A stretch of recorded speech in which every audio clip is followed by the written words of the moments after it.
বিরতির পর স্বাগত। ন্যায় যাত্রার আগে ফের ধাক্কা কংগ্রেসের। খবর উঠে আসছে যে কংগ্রেস দল ছাড়ছেন মহারাষ্ট্রের প্রবীণ কংগ্রেস নেতা। লোকসভার আগেই কংগ্রেস ছাড়ছেন মিলিন্দ দেওরা। ৫৫ বছরের সম্পর্ক ত্যাগ করলেন মহারাষ্ট্রের এই প্রবীণ কংগ্রেস নেতা। মূলত লোকসভা নির্বাচনের প্রাক মুহূর্তে বড় ধাক্কা কংগ্রেসের। মহারাষ্ট্রের প্রবীণ কংগ্রেস নেতা মিলিন্দ দেওরা তিনি এবার ছাড়লেন কংগ্রেস। প্রায় ৫৫ বছরের সম্পর্ক তিনি ত্যাগ করেছেন এবং এটা যে সামনে লোকসভায় অনেকটাই প্রভাব বিস্তার করবে তা কিন্তু আর বলার অপেক্ষা রাখে না। সেই বিষয় নিয়ে আমি বিস্তারিত জানবো। টেলিফোন লাইনে রয়েছে নিউজ ভ্যানগার্ড প্রতিনিধি অর্ণব বিশ্বাস। অর্ণব, একেবারে ন্যায় যাত্রার মধ্যে আমরা বলতে পারি ফের বড় একটি ধাক্কা। মহারাষ্ট্রের প্রবীণ কংগ্রেস নেতা এবার দল ত্যাগ করতে যাচ্ছেন, কি বলবে, কতটা প্রভাব পড়তে যাচ্ছে সামনে?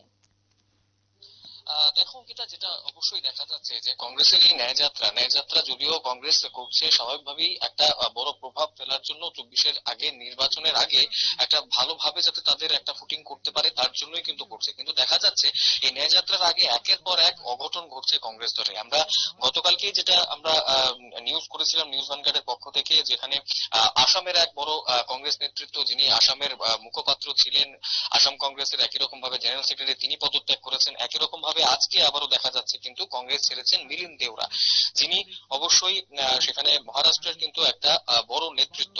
এবং স্বাভাবিকভাবে এই মুহূর্তে দেখা যাচ্ছে যে কংগ্রেসের যেন ভাগ্যে কালো মেঘ এই মুহূর্তে।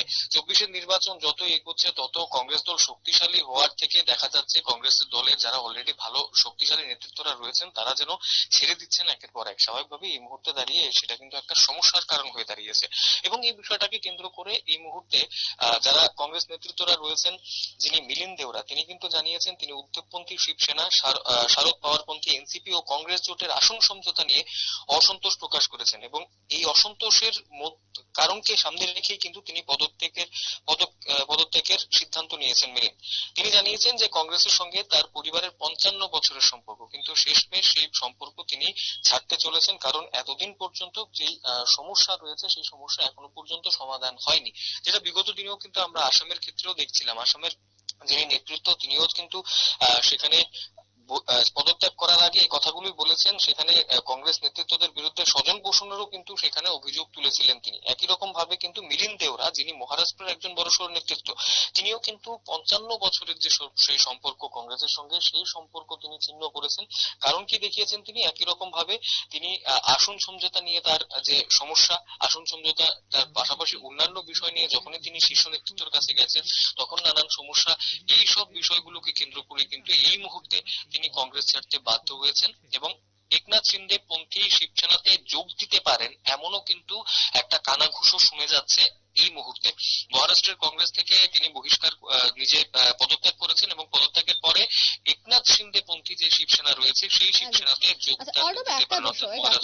আমরা দেখতে পাচ্ছি একের পর এক, তুমি বললে অসমের নেতৃত্বরা দল ত্যাগ করছেন, আছে উঠে এলো যে মহারাষ্ট্রের এক নেতা দল ত্যাগ করছে। কি মনে হয় তবে কি ইন্ডিয়া জোটের শরিকদের মানতে পারছেন না কংগ্রেসের নিচু তলার কর্মীরা, যার জন্য একের পর এক দল ছাড়ার খবর উঠে আসছে?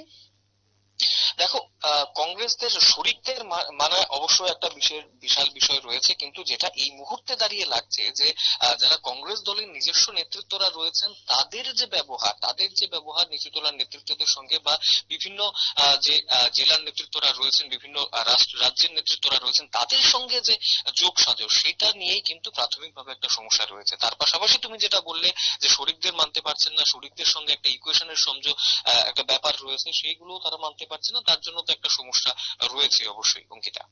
একদমই। কি মনে হয় যে কংগ্রেস নেতৃত্ব বা দুঃখিত, যে রাহুল গান্ধী ঠিক করে নেতৃত্ব দিতে পারছেন না দলকে, বা মল্লিকার্জুন খাড়গে যিনি এই মুহূর্তে কংগ্রেসের সভাপতি রয়েছেন তিনি সঠিকভাবে কংগ্রেসকে পরিচালন করতে পারছেন না, বা যারা নিচুতলার কর্মীরা রয়েছে বা অন্যান্য রাজ্যে যে সমস্ত কংগ্রেসের নেতারা রয়েছে তাদের সাথে সম্পর্ক ভালো রাখতে পারছেন না, তার জন্যই কি একের পর এক কংগ্রেসের মধ্যে ফাটল দেখা দিচ্ছে?